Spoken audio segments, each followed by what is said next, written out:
हरे कृष्णा। आप सभी का स्वागत है आज की हमारी इस वीडियो में। क्या आपका माइंड भी आपको बहुत परेशान करता है? बार बार थॉट्स आने लगते हैं, समझ नहीं आता किस थॉट को फॉलो करें किसको नहीं, कौन सा सही है कौन गलत। कुछ भी करने बैठते हैं तो माइंड इधर उधर इतना ज़्यादा भागने लगता है कि कॉन्सेंट्रेट फोकस नहीं हो पाता। क्या आपके साथ ऐसा होता है? अगर ऐसा हो रहा है तो आपको ब्रेक की ज़रूरत है। You need a break from the mind. हमारा माइंड कॉन्स्टेंटली कुछ ना कुछ सोचता रहता है, तरह तरह के आइडियाज प्रपोजल्स देता रहता है इंजॉयमेंट्स के।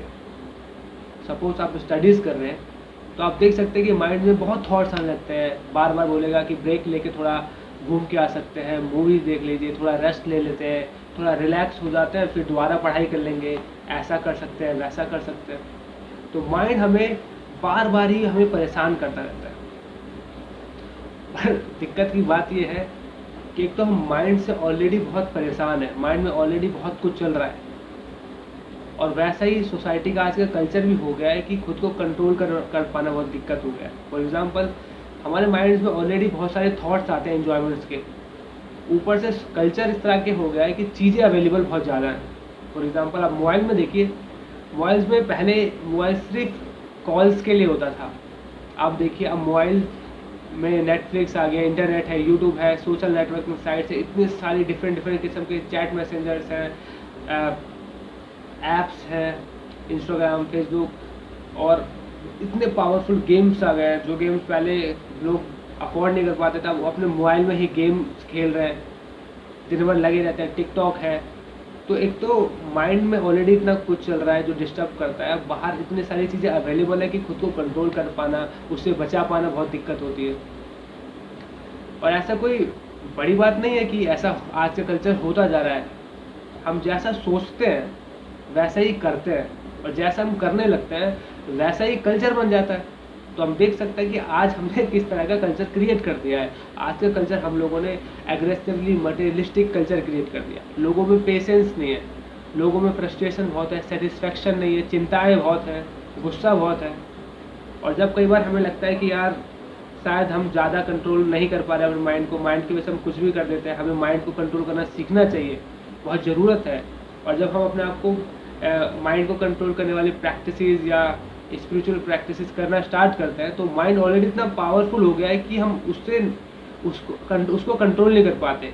ऊपर से हम जिन लोगों के साथ एटमॉस्फेयर जिनके साथ हम रह रहे हैं, जिन कल्चर में हम रह रहे हैं, वहाँ के लोग, वहाँ का एटमॉस्फेयर ही हमें करने से रोकता है। ऐसे अक्सर लोग बताते हैं कि घर में लोग, घर के दोस्त, पेरेंट्स, घर वाले, भाई बहन की वजह से नहीं कर पाता मैं। तो एक तो माइंड ऑलरेडी बहुत डिस्टर्ब कर रहा है, दूसरा हम जिस कल्चर में हम रह रहे हैं उसमें इस तरह की चीज़ें हैं कि उसकी वजह से खुद पे कंट्रोल कर पाना बहुत दिक्कत होती है। तो हमें क्या करना चाहिए? हमें ब्रेक लेना चाहिए। हमें ब्रेक लेना चाहिए माइंड से। अब कुछ लोग कहेंगे माइंड से ब्रेक मतलब माइंड को दिल्ली, खुद को मुंबई छोड़ दूँ, दोनों अलग अलग कर दूँ?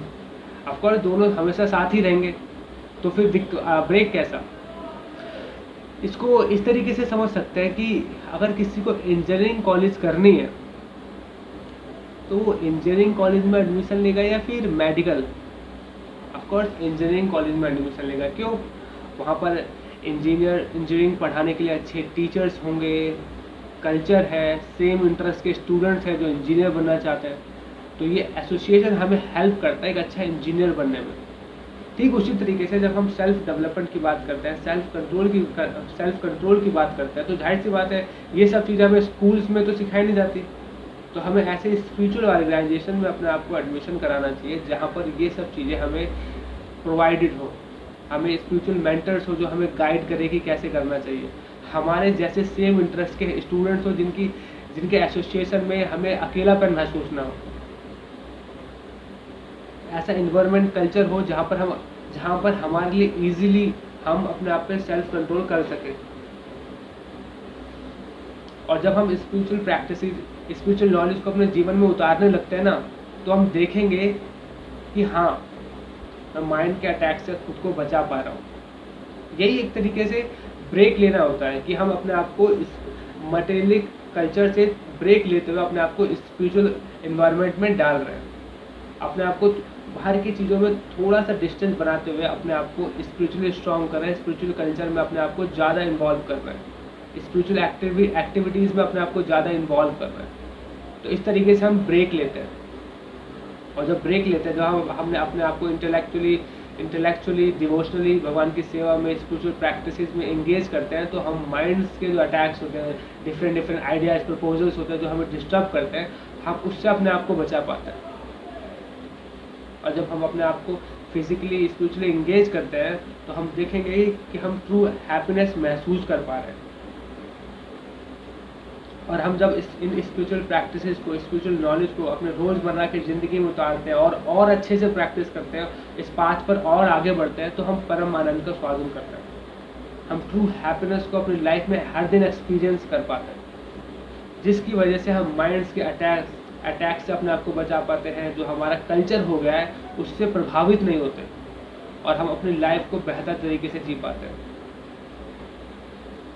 और जब क्या होगा, जब हम अपने आप को स्पिरिचुअली स्ट्रॉन्ग कर लेंगे, ये होगा कि जब हम माइंड हमको फिर से प्रपोजल्स देगा, तो हम उसको जवाब दे पाएंगे, हम उसको कन्वर्ट कर देंगे और अपना फ्रेंड बना लेंगे, और अच्छा फ्रेंड बना लेंगे, जिससे हमें और मदद मिलेगी स्पिरिचुअली आगे बढ़ने का, अपनी लाइफ को बेहतर करने का। भगवत गीता में भगवान कृष्ण चैप्टर 6 वर्स नंबर 27 में बताते हैं कि स्पिरिचुअल प्रैक्टिस से हम अपना माइंड कंट्रोल कर सकते हैं। ये जो जुनूनी माइंड है, जो इधर उधर भागता रहता है, एक जगह नहीं टिकता, हम उसको शांत कर पाते हैं और इसको बेहतर कर पाते हैं, अपने आप को बेहतर बना लेते हैं। तो हमें अपने आप को स्पिरिचुअली इंक्लाइंड करना चाहिए, जिससे हमें क्या मिलेगा, जिससे हमारी लाइफ पहले से भी ज़्यादा जॉयफुल हो पाएगी। हम अपने माइंड को काउंटर कर पाएंगे, माइंड को कन्वर्ट कर पाएंगे, अपना फ्रेंड बना पाएंगे, और जिससे क्या होगा, हम अपनी लाइफ को बेहतर कर पाएंगे, डिस्टर्ब नहीं रहेंगे। जैसे मैंने बताया कि जो हमने एग्रेसिवली मटेरियलिस्टिक कल्चर बना दिया, हम उससे हटते हुए अपने आप को बेहतर कल्चर में डाल पाएंगे, बेहतर बना पाएंगे। तो हमें अपने स्पिरिचुअल प्रैक्टिसेस को अच्छे से करना चाहिए, चीज़ों से ब्रेक लेना चाहिए। और हम आज देख सकते हैं कि आज जो दुनिया के हालात है, कंट्री के हालात है हमारे, हम सब घर पर हैं, बाहर नहीं जा सकते। तो एक अच्छा मौका है हमारे पास, हम अपनी स्पिरिचुअल प्रैक्टिसेस को और अच्छे से कर पाएँ, स्पिरिचुअल चीज़ों को और समय दें, और भगवत गीता मंत्रा मेडिटेशन को और अच्छे से पढ़ें, मंत्रा मेडिटेशन और अच्छे से करें, अपने डाउट्स को क्लियर करें, भगवान की सेवा करें। ये हमारे सेल्फ डेवलपमेंट के लिए बहुत ज़रूरी है। आई होप आज की वीडियो आपके लिए हेल्पफुल रही होगी, और आपके कोई भी डाउट हो तो आप हमसे ज़रूर पूछिए। हमें बहुत अच्छा लगता है जब आप हमसे बात करते हैं, सवाल करते हैं, और साथ साथ अपना रियलाइजेशन भी शेयर करते हैं कि किस तरीके से आपकी हेल्प हो रही है, आप अपने आप को बेहतर कर पा रहे हैं। तो thank you so much. Hare Krishna.